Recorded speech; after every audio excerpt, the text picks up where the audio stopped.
D'accord. Alors, il faut bien comprendre que ce n'est pas parce qu'il y a des négociations que les combats s'arrêtent. Au contraire, hein, les combats continuent.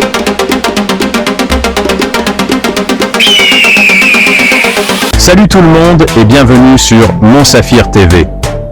Bon, alors on va comprendre exactement ce que veut dire Volodymyr Zelensky. Toute la pression repose sur vous. À présent, colonel Goya, on va aller voir une carte de l'Ukraine, notamment de quoi veut parler le président ukrainien quand il parle de rouleau compresseur russe en action en ce moment même sur 3 points principaux. Alors, la carte va bientôt s'afficher. Alors là, c'est ce qu'on appelle un bug. Ce n'est pas du tout une carte, mais ça va arriver. On va voir. Voilà. Merci beaucoup. On a le front donc ukrainien et là, on a représenté par des points toutes les zones où la Russie semble faire pression sur l'Ukraine. Soumy, Kharkiv, Zaporijjia. D'accord. Alors, il faut bien comprendre que ce n'est pas parce qu'il y a des négociations que les combats s'arrêtent. Au contraire, hein, les combats continuent parce qu'il s'agit de se placer dans les meilleures positions possibles dans le cadre de ces négociations et au moment où il y aura effectivement un cessez-le-feu. Alors, ce qui est intéressant, c'est dans la période actuelle, c'est d'abord, oui, il y a une reprise d'activité après une période, une accalmie, une reprise d'activité des opérations russes, en profitant aussi d'ailleurs de la météo qui est beaucoup plus favorable. Et deuxième élément intéressant, c'est que alors cette pression russe s'exerce à peu près partout, mais elle s'exerce aussi de manière périphérique au centre de gravité des opérations qui était pour l'instant plutôt le Donbass. Donc on a effectivement des choses qui se passent. Vous voulez dire que c'était plutôt de ce côté-là? Voilà. Ça, c'est la priorité absolue. C'était quand même les opérations dans le Donbass, en particulier dans la province de Donetsk, en direction de Pokrovsk, en direction de Kramatorsk. Et là, on a un petit peu une extension des opérations sur l'ensemble du front. Alors partons d'abord à Soumy. Là, on est plutôt dans le nord du pays. C'est l'un des objectifs militaires du Kremlin.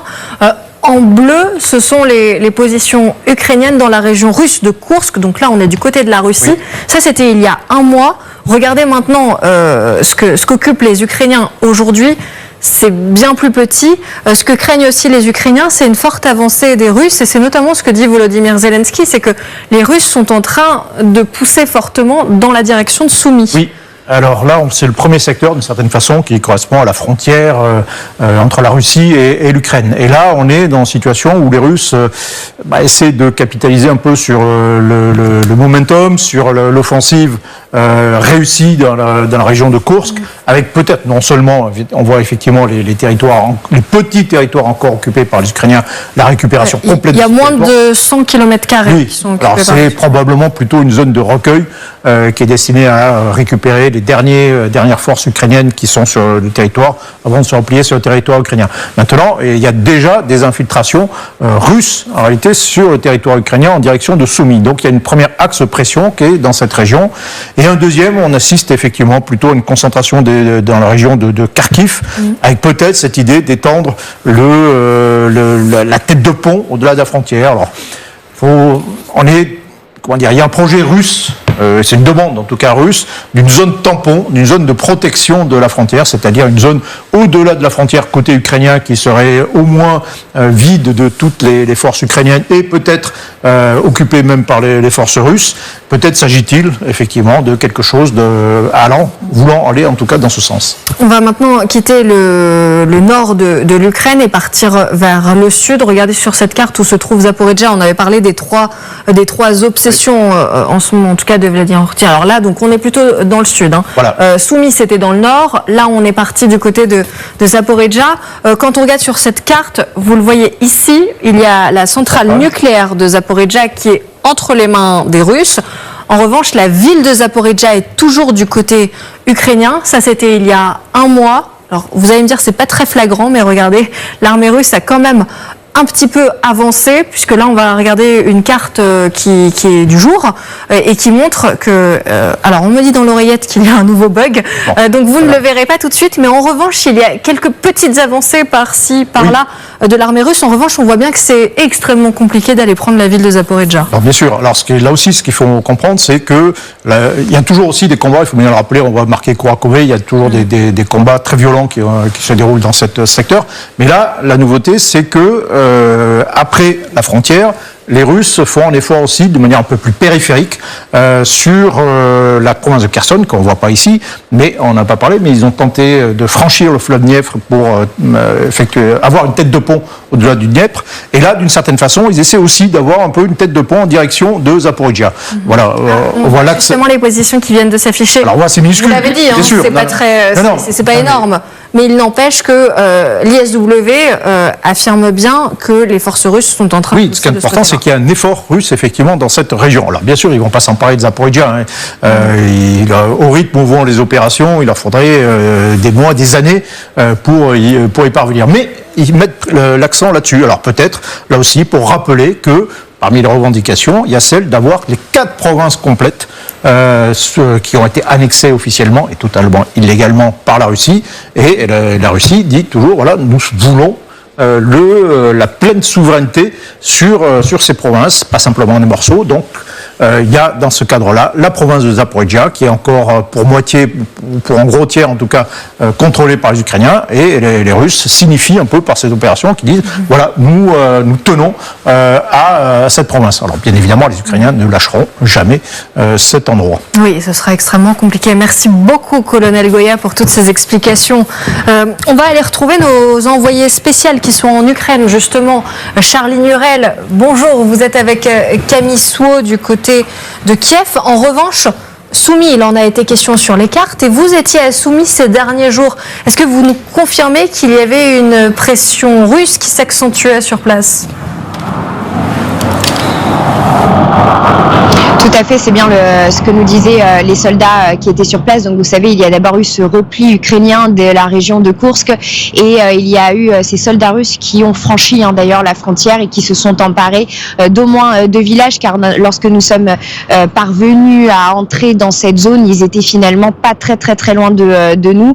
Donc il y a une avancée russe à ce niveau-là. L'objectif des Ukrainiens était évidemment de stopper cette avancée, mais c'était bien leur crainte de savoir si les lignes de défense seraient assez suffisantes et s'ils avaient assez de personnes, donc de soldats, pour faire face à cette pression.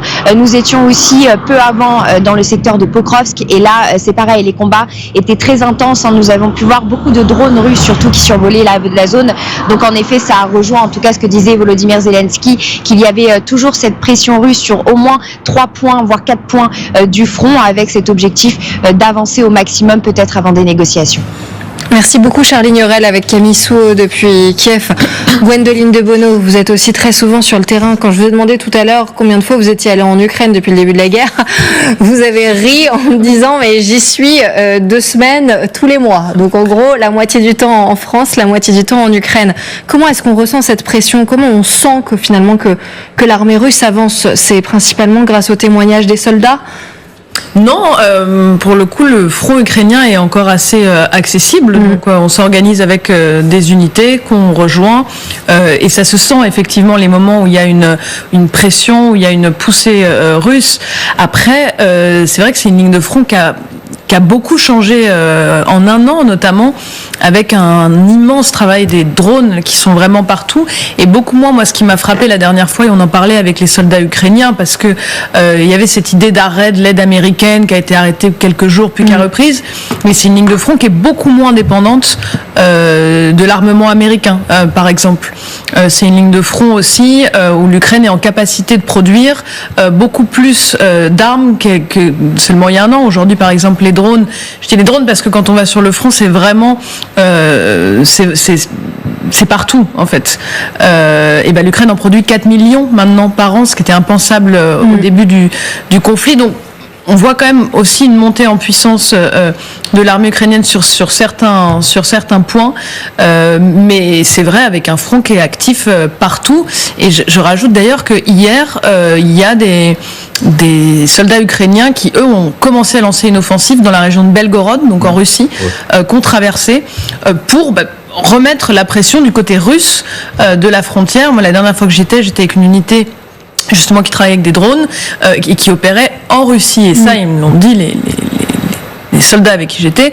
Nous, on a un ordre de mettre la pression en Russie le plus possible. Et il y a cette histoire effectivement de zone tampon et d'être en position de force, mais vraiment de faire le plus d'opérations possibles en territoire russe.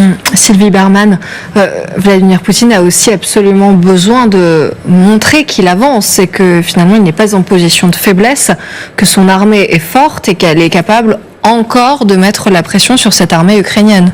Oui, tout à fait. Enfin bon, l'armée russe a quand même un certain nombre d'atouts par rapport à l'armée ukrainienne, ne serait-ce qu'en termes de nombre. C'est ce qu'on a vu à Koursk.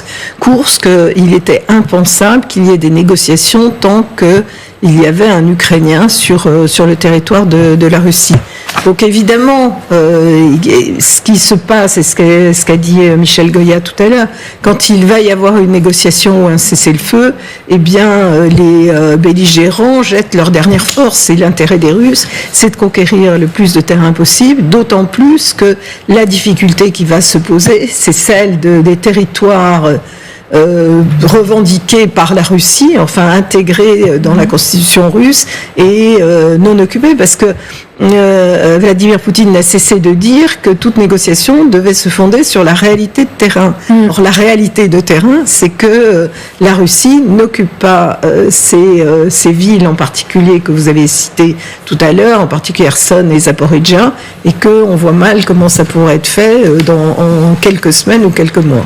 Allez. Si cette vidéo vous a plu, n'hésitez pas à laisser un like, à partager et à vous abonner pour ne rien manquer des prochaines analyses. Votre soutien fait toute la différence. Ensemble, construisons le futur intelligent.